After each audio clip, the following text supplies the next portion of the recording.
Zasadili jste letos brambory, pečlivě jste připravili záhon, vybrali tu nejlepší sadbu a teď si myslíte, že máte hotovo? Že už stačí jen čekat na podzim a vykopat plné koše obrovských hlíz? Pokud si to myslíte, tak vás musím hned na začátku vyvést z obrovského omylu. Právě teď totiž začíná ta nejdůležitější fáze ze všech. V tomto videu vám odhalím absolutní tajemství, ten jeden jediný krok, který musíte bezpodmínečně udělat hned poté, co brambory zmizí v zemi. Je to trik, který odděluje průměrné pěstitele od těch, kteří nevědí, kam tu obrovskou úrodu uskladnit. Slibuji vám, že až toto zjistíte, už nikdy nebudete pěstovat brambory jako dřív. Ale nejdříve mi napište dolů do komentářů jednu věc. Jste zastánci tradičního hnojení hnojem, nebo raději zkoušíte moderní metody pěstování v trávě a mulči?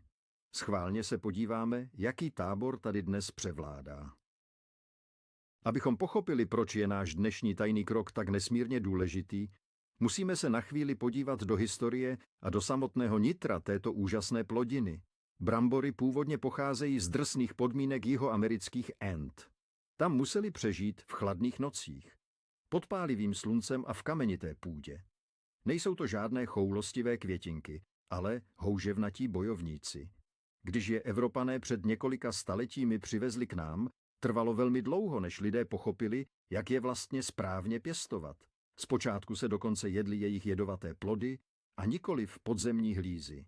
Celé to tajemství totiž leží schované pod zemí. Hlíza, kterou sázíme, není semeno. Je to vlastně zdužnatělý podzemní stonek, který funguje jako obrovská zásobárna energie. A my musíme tuto energii chytře usměrnit, aby nevyletěla jen do zelených listů, ale aby se přeměnila na desítky nových, velkých a chutných hlíz. A přesně o tom, jak tuto energii ovládnout, si teď povíme. Možná si myslíte, že jakmile vložíte hlízu do země a zasypete ji hlínou, máte hotovo a teď už jen stačí čekat na zázrak. Ale to je obrovský omyl, který vás může stát většinu úrody.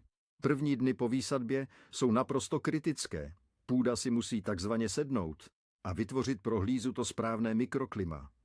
Zde narážíme na první obrovský mýtus. Mnoho začínajících zahradníků vezme hadici a záhon okamžitě a vydatně proleje vodou. Zní to logicky, že? Rostlina přece potřebuje pít, jenže brambora v této fázi ještě nemá žádné kořeny, kterými by tu vodu vypila. Pokud půdu přemokříte, hlíza prostě jen leží v blátě. A co se stane s bramborou v mokrém blátě? Začne hnít. Představte si to, jako byste se snažili dýchat pod vodou. Je to naprosto nemožné a brzy byste se utopili. Místo toho byste měli udržovat půdu jen velmi lehce vlhkou, spíše přirozeně zavadlou. Já tomu říkám pravidlo vlhké houby na nádobí. Když vezmete do ruky hrst hlíny ze záhonu a zmáčknete ji v dlani, neměla by z ní kapat voda. Měla by jen držet tvar. Pokud jste sázeli do přiměřeně vlhké jarní půdy, často není potřeba prvních několik dní zalévat vůbec. Nechte přírodu, ať udělá svůj první krok v klidu a bez vašeho zbytečného stresování přemírou péče. Trpělivost v prvním týdnu je tím opravdovým tajným klíčem k úspěchu. A nyní se dostáváme k prvnímu zelenému životu na záhoně. Než se ale objeví první lístky vašich milovaných brambor, vyrazí ze země něco úplně jiného. Je to plevel. Plevel je neúnavný nepřítel, který nespí a roste dvakrát rychleji než cokoliv, co jste záměrně zasadili. A právě v této fázi, ještě předtím, než brambory pořádně vykouknou nad povrch, musíte provést první jemný zásah.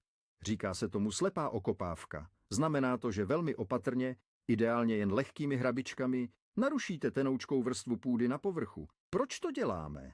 Představte si, že miliony drobných semínek plevele právě začínají klíčit pod povrchem. Když tuto vrstvičku narušíte, vystavíte tyto mikroskopické klíčky slunci a suchému vzduchu. Ty okamžitě zaschnou a zemřou.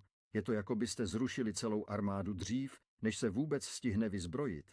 Kdybyste tento krok vynechali, plevel by brzy vytvořil hustý koberec, který by vašim bramborám sebral veškeré světlo, vodu a živiny.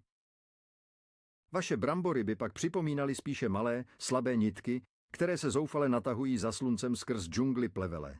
Slepá okopávka je elegantní a čisté řešení, jak udržet záhon čistý hned od samého začátku, aniž byste použili jedinou kapku chemie. Když už vaše brambory konečně vykouknou na světlo a narostou do výšky zhruba 10 až 15 cm, Přichází čas na ten absolutně nejzásadnější úkon. Jmenuje se to přihrnování. Pokud si z tohoto videa odnesete jen jedinou věc, ať je to právě tohle. Přihrnování znamená, že vezmete motiku a nahrnete hlínu z meziřádků přímo ke stonkům brambor, takže vytvoříte takový malý kopec. Mnoho lidí si myslí, že se to dělá jen proto, aby rostlina neupadla ve větru. To je ale obrovský omyl. Skutečný důvod je mnohem geniálnější. Brambory totiž nerostou na kořenech. Rostou na speciálních podzemních výhoncích, kterým se říká stolony. A tady je to tajemství. Tyto stolony vyrůstají pouze z té části stonku, která je schovaná ve tmě pod zemí. Když tedy nahrnete hlínu výš na stonek, doslova přinutíte rostlinu vytvořit další patro těchto výhonků. Je to, jako byste k malému rodinnému domku přistavěli další 2 patra. Najednou máte mnohem více prostoru pro tvorbu nových hlíz. Místo 5 brambor pod jedním keřem jich můžete mít klidně 15. Čím více stonku schováte pod zem, tím větší bude vaše konečná úroda. Tohle je ten pravý klíč k zaručenému úspěchu a plnému sklepu na zimu.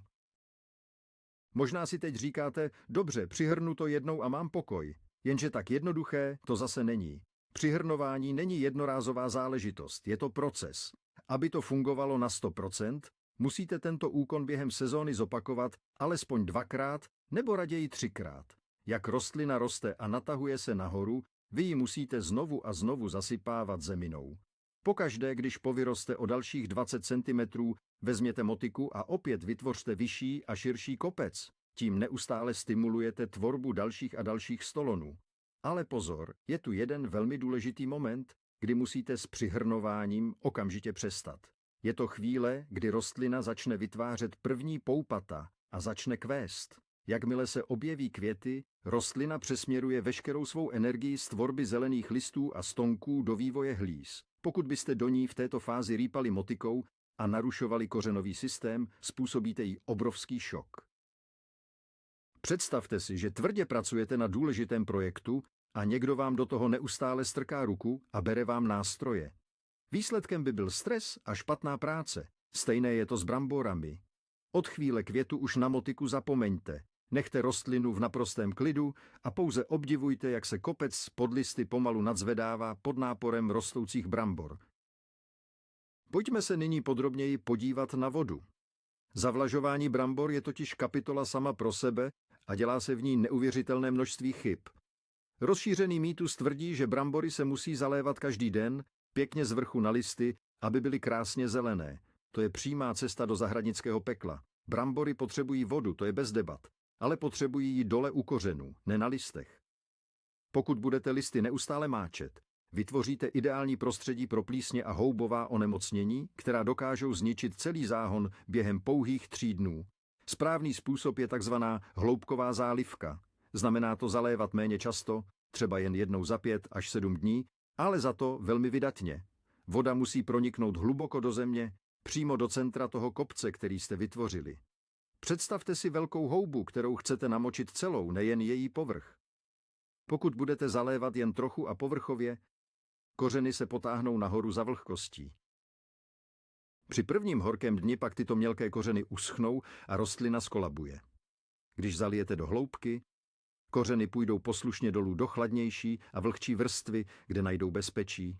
Proto vždy zalévejte pomalu, ideálně konví nebo hadicí bez kropítka přímo k patě rostliny a nechte vodu vsáknout. Když už jsme u té vody a vlhkosti, musím vám představit techniku, která vám ušetří desítky hodin dřiny a litry drahocenné vody. Je to mulčování. Pokud ještě nemulčujete, připravujete se o obrovskou výhodu. Mulčování znamená pokrytí holé půdy kolem brambor vrstvou organického materiálu. Může to být posekaná tráva z vaší sekačky, sláma nebo dokonce i staré listí. Proč je to tak skvělé? Představte si žhavý letní den. Slunce pálí do odhalené černé hlíny, půda se zahřívá na obrovské teploty a veškerá voda se z ní okamžitě odpařuje. Půda praská a tvoří se na ní tvrdý krunýř. Když ale na tuto hlínu položíte 10 cm silnou vrstvu slámy, vytvoříte dokonalý izolační štít. Je to, jako byste svému záhonu oblékli ochranný kabát. Pod touto vrstvou zůstane půda krásně vlhká a chladná i v těch nejhorších vedrech, kypří a dýchá. A co víc, mulč funguje jako vynikající bariéra proti plevelu. Semínka plevele totiž potřebují ke klíčení světlo. Pod silnou vrstvou slámy mají naprostou tmu, takže vůbec nevyklíčí. Vy tak nemusíte celou sezónu plít ani okopávat. Zkuste to letos alespoň na jedné polovině záhonu a garantuji vám, že rozdíl vás naprosto ohromí. Mulč je prostě zázrak pro každého lenivého, ale chytrého zahradníka. Kromě zadržování vody má mulčování ještě jeden, naprosto kritický úkol, o kterém se málo mluví. Tím úkolem je regulace teploty půdy. Brambory jsou původem horské rostliny a naprosto nesnášejí přehřátou půdu.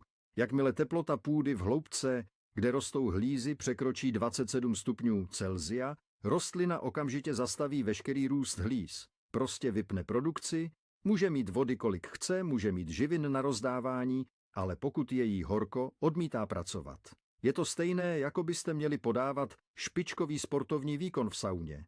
Také byste to raději vzdali a šli si lehnout. Odhalená půda v červenci tohoto kritického bodu dosáhne velmi snadno a rychle. Ale jakmile použijete silnou vrstvu světlého mulče, například slámy, sluneční paprsky se odrážejí pryč. Teplota pod mulčem je vždy o několik stupňů nižší než v okolí. Vytvoříte tak pro brambory ideální podzemní klimatizaci. Brambory díky tomu rostou plynule dál po celé horké léto, nezastavují se ve vývoji a výsledné hlízy jsou mnohem větší a zdravější. Zabráníte tak i deformacím hlíz, ke kterým dochází, když rostlina střídavě zastavuje a znovu spouští růst kvůli teplotním šokům. Mulč je váš osobní strážce dokonalé teploty. Nyní se přesuneme k dalšímu velkému tématu a tím je výživa a hnojení. Mnoho lidí žije v přesvědčení, že čím více hnojiva na záhon nasypou, tím lépe se bramborám povede. To je ale nebezpečná hra, která končí obrovským zklamáním. A největším nepřítelem je v tomto ohledu dusík. Dusík je skvělý na růst zelené hmoty. Pokud pohnojíte brambory obrovskou dávkou čistého dusíku, stane se něco na první pohled úžasného. Vaše rostliny vyrostou do neuvěřitelných rozměrů, budou mít obrovské, temně zelené listy, tlusté stonky a celkově budou vypadat jako z pralesa. Budete se jimi chlubit sousedům a těšit se na gigantickou úrodu. Ale pak přijde podzim, vy pyšně vezmete vidle, kopnete do země a nenajdete tam skoro nic. Možná pár malých kuliček velikosti vlašského ořechu. Proč? Protože rostlina dostala povel růst pouze nahoru. Veškerou svou obrovskou energii investovala do listů a na podzemní hlízy jí nezbylo absolutně nic. Je to, jako byste postavili nádhernou továrnu plnou zaměstnanců, ale zapomněli jste jim dodat materiál k výrobě. Továrna svítí a hučí, ale žádný produkt z ní nevychází. Proto buďte s dusíkatými hnojivy velmi opatrní a používejte je jen v té naprosto rané fázi růstu a i tehdy jen s velkou mírou. Když tedy brambory nepotřebují tolik dusíku, co vlastně potřebují k tomu, aby vytvořili velké a těžké hlízy? Odpověď zní draslík a fosfor. Tyto dva prvky jsou pro pěstování brambor jako sůl a pepř při vaření. Naprosto nezbytné. Draslík je zodpovědný za přesun cukrů z listů dolů do hlíz a za to, aby hlízy byly pevné a dobře se skladovaly. Fosfor zase podporuje rozvoj kořenového systému a pomáhá rostlině správně kvést. Kde ale tyto prvky vzít přírodní cestou, pokud se chcete vyhnout modrým kuličkám z plastových pytlů? Výborným a naprosto přírodním zdrojem draslíku je obyčejný dřevěný popel. Pokud máte doma krb nebo ohniště a topíte čistým dřevem bez nátěru a plastů, máte poklad. Popel opatrně rozsypte kolem rostlin před deštěm nebo před zálivkou. Funguje to jako energetický nápoj přímo pro hlízy. Ale buďte opatrní na množství. Popel je silně zásaditý a brambory mají raději mírně kyselou půdu. Pokud to přeženete, můžete vyvolat chorobu zvanou strupovitost, která dělá hlízy ošklivé a hrubé. Stačí opravdu jen malá hrstka ke každé rostlině. Představte si to jako koření do polévky. Trocha udělá zázraky, ale celý sáček jídlo zkazí. Pojďme se na chvíli vrátit k okopávání a boji s plevelem v pozdějších fázích růstu. Všichni víme, že plevel musíme likvidovat, to jsme si už vysvětlili, ale způsob, jakým to děláte, když už jsou brambory větší, může rozhodnout o úspěchu nebo naprostém fiasku. Viděl jsem mnoho lidí, kteří vezmou obrovskou motiku a začnou s ní zuřivě rubat půdu kolem rostlin ve snaze zničit i ten poslední pampeliškový kořínek. A přitom si vůbec neuvědomují, jakou katastrofu právě páchají. Kořeny brambor a hlavně ty jemné stolony, na kterých se tvoří nové hlízy, rostou velmi mělce pod povrchem a rozrůstají se doširoka do prostoru. Když zaseknete motiku hluboko do země poblíž stonku, s největší pravděpodobností tyto stolony přeseknete. Je to, jako byste chirurgicky odřízli pupeční šňůru, která živí vaše budoucí brambory. Rostlina ty uříznuté hlízy už nedokáže znovu připojit a oni prostě odumřou. Jaké je tedy správné řešení? Mělké škrábání. Zapomeňte na hluboké rýpání. Používejte jen lehkou motičku a jemně seřezávejte plevel těsně pod povrchem půdy. Nebo ještě lépe, pokud máte na záhoně ten zmíněný mulč, případný plevel, stačí jen lehce vytáhnout prsty. Vaším hlavním úkolem je neporušit ten skrytý, křehký podzemní svět. Během sezóny nastane jeden velmi specifický a krásný okamžik. Vaše brambory začnou kvést. Na vrcholcích zelených stonků se objeví bílé, růžové nebo fialové květy. Mnoho lidí to vnímá jen jako estetickou záležitost, ale pro vás je to signál k nejvyšší pohotovosti. Fáze květu je totiž pro rostlinu tím absolutně nejnáročnějším obdobím. V tuto chvíli rostlina přepíná všechny systémy na maximum a pod zemí se začínají bleskurychle tvořit a nalévat první skutečné hlízy. A co potřebuje továrna, která jede na plný výkon? Obrovské množství surovin a vody. Pokud v době květu brambory trpí suchem, je to katastrofa, hlízy se přestanou vyvíjet a zůstanou mrňavé. Nebo ještě hůře, když po období sucha najednou zaprší, hlízy začnou znovu překotně růst a prasknou. Uvnitř se jim vytvoří dutiny a ztratí na kvalitě. Proto si zapamatujte toto zlaté pravidlo. Jakmile uvidíte první květy, musíte zkontrolovat vlhkost půdy. Pokud je sucho, musíte začít velmi vydatně a pravidelně zavlažovat dolů ke kořenům. Nepolevujte v pozornosti po celou dobu, kdy rostlina kvete. V těchto 3 až 4 týdnech se doslova rozhoduje o celkové váze vaší podzimní sklizně. Nenechte rostlinu žíznit právě tehdy, když tu vodu potřebuje nejvíce. A teď přichází na scénu úhlavní nepřítel každého pěstitele brambor. Je to malý, pruhovaný a neuvěřitelně žravý brouk. Ano, řeč je o mandelince bramborové. Tento škůdce dokáže během několika málo dnů proměnit váš nádherný zelený záhon v ohlodaná, holá a smutná torza stonků. A bez listů rostlina nemůže přijímat sluneční energii, takže hlízy přestanou okamžitě růst. Největší chybou je čekat, až uvidíte tlusté červené larvy, jak se vesele pasou na vašich rostlinách. To už je pozdě. Vaším úkolem je hrát roli detektiva a objevit hrozbu dříve, než propukne naplno. Jak to udělat? Pravidelně, ideálně 2krát týdně se procházejte záhonem. Ale nedívejte se jen z vrchu. Klíč je zvednout listy a podívat se na jejich spodní stranu. Právě tam dospělí brouci kladou svá vajíčka. Vypadají jako zhluky malých, jasně oranžových nebo žlutých kuliček přilepených k listu. Pokud tato vajíčka najdete, okamžitě je palcem rozmáčkněte. Tímto jednoduchým a bezbolestným zásahem zabráníte vylíhnutí desítek žravých larev z jednoho jediného listu. Včasná detekce a likvidace vajíček je mnohem efektivnější než pozdější zoufalý boj s dospělými larvami, které jsou velmi odolné, že? Co ale dělat, když jste fázi vajíček propásli a na rostlinách už hodují ty zpropadené červené larvy? První myšlenka většiny lidí je utíkat do obchodu pro ten nejsilnější chemický postřik, který je zničí. Chci vás před tímto krokem důrazně varovat. Tyto chemikálie sice zabíjí mandelinku, ale zabíjí také všechno ostatní. Zničí užitečné slunéčka, včely a další hmyz, který udržuje vaši zahradu v rovnováze. Navíc se tyto jedy mohou dostat do půdy a následně i do vašich brambor, které pak budete jíst. Existují mnohem chytřejší a bezpečnější cesty. Pokud máte menší záhon, nejúčinnější je prostý ruční sběr. Vezměte si starý kbelík s trochou mýdlové vody a brouky i larvy do něj prostě sklepejte. Je to práce pro trpělivé, ale výsledek je okamžitý a čistý. Pokud je napadení větší, sáhněte po přírodních prostředcích. Skvěle funguje například nimbový olej, což je přírodní extrakt, který narušuje hormonální systém škůdců, takže přestanou žrát a rozmnožovat se. Nezabíjí okamžitě jako jed, ale postupně mandelinku z vašeho záhonu vyžene. Vytvoříte tak ochranný štít, přes který škůdce nedokáže projít. A to vše s respektem k přírodě i vašemu zdraví. Kromě škůdců na vás číhá ještě jedno velké nebezpečí, které je zákeřné v tom, že není na první pohled vidět. Dokud není pozdě, je to plíseň bramborová. Tato choroba může doslova přes noc zničit celou vaši těžkou práci. Projevuje se hnědými skvrnami na listech, které se rychle zvětšují, až celá rostlina zčerná a odumře.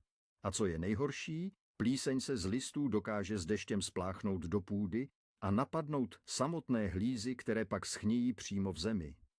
Plíseň miluje dvě věci: vlhko a špatnou cirkulaci vzduchu. Představte si to jako houbu zapomenutou v mokrém a uzavřeném igelitovém sáčku. Přesně to se děje, když brambory zasadíte příliš blízko u sebe, nebo když je obklopuje vysoký plevel, který brání proudění větru. Rostliny nemohou po ranní rose nebo dešti rychle oschnout. Kapky vody na listech zůstávají příliš dlouho a spory plísně mají ideální podmínky pro klíčení. Proto je naprosto nezbytné sázet brambory do dostatečných rozestupů. Doporučuje se minimálně 70 cm mezi řádky a 30 cm v řádku. Důležité je také udržovat záhon provzdušněný. Vítr musí mít šanci profouknout mezi jednotlivými keři a osušit listy. Průvan je v tomto případě tím nejlepším fungicidem, který nestojí ani korunu. Zajímavý obrat nastává ve způsobu zavlažování na konci léta. Pamatujete, jak jsme si říkali, že v době květu potřebují brambory obrovské množství vody? Tak ke konci jejich životního cyklu je to přesně naopak. Jakmile rostliny odkvetou a začnou pomalu stárnout, musíte zálivku drasticky omezit a nakonec úplně zastavit. Toto je obrovská chyba mnoha pěstitelů. Mají pocit, že musí rostliny udržovat zelené a vitální až do úplného konce. Ale to je špatně. Konec léta je čas, kdy se hlízy potřebují připravit na dlouhodobé skladování přes celou zimu. Musí si vytvořit silnou, tuhou slupku, která je ochrání před mechanickým poškozením a chorobami. Pokud budete v této době záhon neustále zalévat, slupka zůstane jemná, tenká a loupatelná jako u raných jarních brambor. Takové brambory vám ve sklepě nevydrží ani do Vánoc a začnou masivně hnít. Představte si to tak, že voda v této fázi rozředí kvalitu.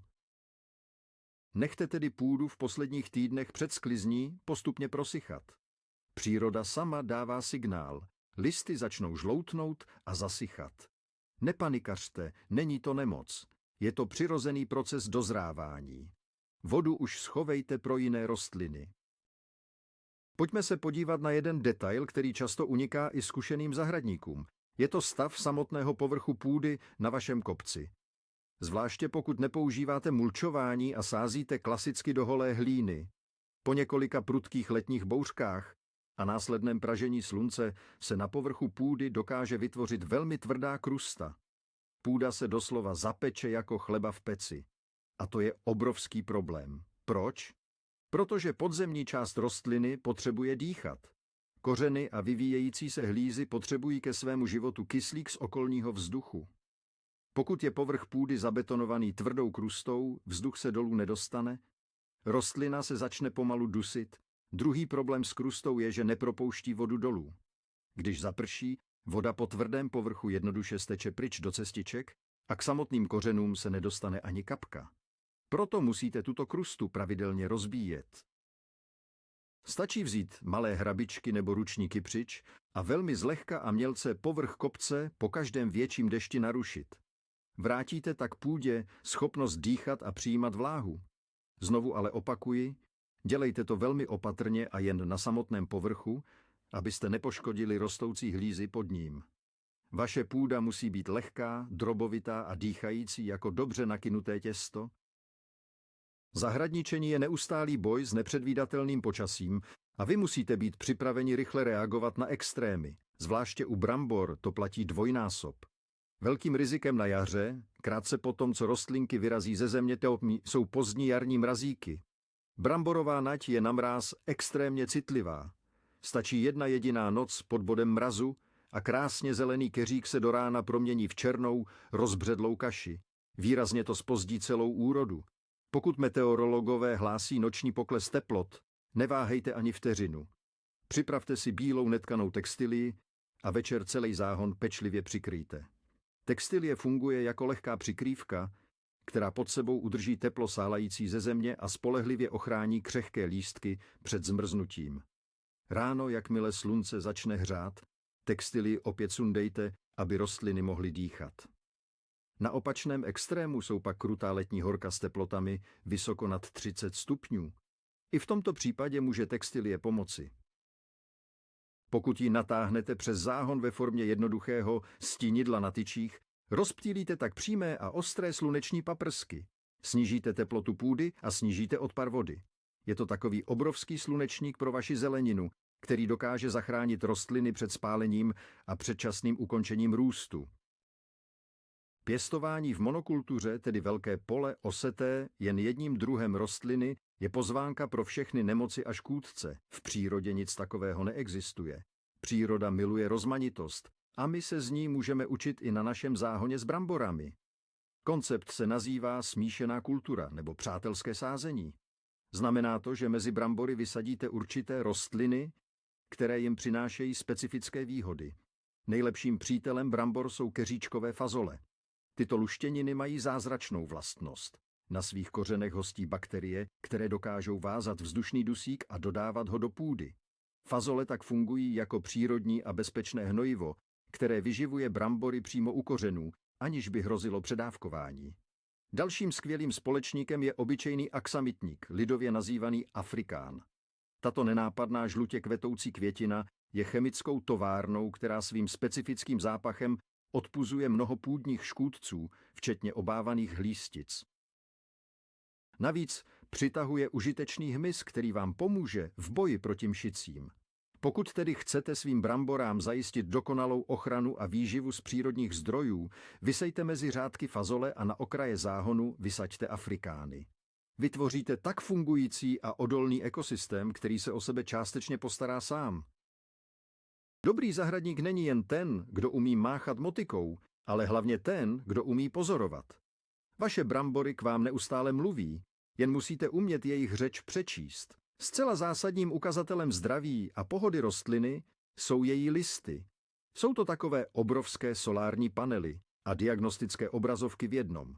Pokud jsou listy krásně sytě zelené, pevné a stojí hrdě vzhůru, rostlina je šťastná a má všeho dostatek. Ale co když listy začnou blednout a získají světle žlutozelený odstín, přičemž jsou celkově drobnější? To je téměř jistý signál, že rostlina trpí akutním hladem. S největší pravděpodobností jí chybí základní živiny v půdě. Pokud naopak listy začnou hnědnout od okrajů a kroutí se směrem nahoru jako vysušený papír, rostlina vám křičí, že má obrovskou žízeň a že kořeny už nenacházejí žádnou vodu. A co když objevíte na listech drobné, nepravidelné dírky, jako by je někdo propíchal špendlíkem? To není nedostatek vody, to je práce drobného hmyzu, například dřepčíků. Naučte se číst tyto drobné signály na listech brzy z rána, kdy jsou nejzřetelnější. Díky tomuto pečlivému pozorování dokážete zasáhnout okamžitě, jakmile problém vznikne, a ne až o týden později, kdy už je polovina úrody nenávratně ztracena. Všechna ta péče a úsilí spějí k jednomu jedinému bodu, ke sklizni. Ale i těsně před finišem dělá spousta lidí osudovou chybu. Vidí, že nať už je žlutá, hnědá a nevzhledná. Vezmou kosu nebo nůžky, nať okamžitě ustřihnou a druhý den začnou brambory nadšeně vykopávat. Zastavte. Tohle je obrovská chyba, která vás připraví o váhu i kvalitu skladování. I když ta nať vypadá, že už je mrtvá a k ničemu, uvnitř ní stále probíhají důležité procesy. Rostlina se totiž pomalu a metodicky snaží přesunout poslední zbytky nashromážděné energie a živin ze zbytků stonků dolů, hluboko do hlíz. Pokud nať ustřihnete moc brzy, tyto živiny nenávratně ztratíte a hlízy budou o něco lehčí a chudší na vitamíny. Správný postup je nechat nať zcela zaschnout a zvadnout. Jakmile se tak stane, nať opravdu odstraňte ze záhonu, ale brambory ještě nekopejte. Nechte je ještě 10 až 14 dní ležet v zemi pod zavadlou hlínou. Toto je ta absolutně nejdůležitější doba pro vytvrzení slupky. Slupka v chladnoucí zemi zesílí a zpevní se. Takto připravené brambory vám pak ve sklepě bez problému Vydrží celou dlouhou zimu bez hnití a vadnutí. Trpělivost v posledních týdnech se vyplatí ze všeho nejvíce. A je to tady, ten okamžik pravdy. Představte si ten nádherný pocit, když na podzim zaboříte vidle do vyhřáté hlíny, lehce nadzvednete ten kopec, který jste tak pečlivě budovali, a země se před vámi doslova rozestoupí. Místo pár malých kuliček se na vás z hlíny vyvalí celé trsy obrovských, čistých a dokonale zdravých brambor. Budete jich mít tolik, že nebudete vědět, do čeho je sbírat. A to vše jen proto, že jste neudělali tu základní chybu a nečekali jste pasivně na zázrak. Pochopili jste, že to pravé zahradnické kouzlo spočívá ve správném přihrnování, chytrém mulčování, opatrném zalévání a respektu k přírodním zákonům. Cesta k dokonalé úrodě není o litrech chemie, ale o porozumění tomu, co rostlina skutečně potřebuje a kdy to potřebuje. Pokud se budete řídit těmito pravidly, zaručuji vám, že letošní sklizeň bude tou nejlepší ve vašem životě. Děkuji vám, že jste toto video sledovali až do konce. Snad pro vás byly tyto informace užitečné a obohacující. Pokud se vám video líbilo, obrovsky nám pomůžete, když kliknete na tlačítko odebírat a dáte palec nahoru. A teď splňte to, na co jsem se ptal na začátku. Napište mi do komentářů, s jakou odrůdou brambor máte vy osobně ty nejlepší zkušenosti. Těším se na vaše tipy a přeji vám tu nejbohatší a nejchutnější úrodu.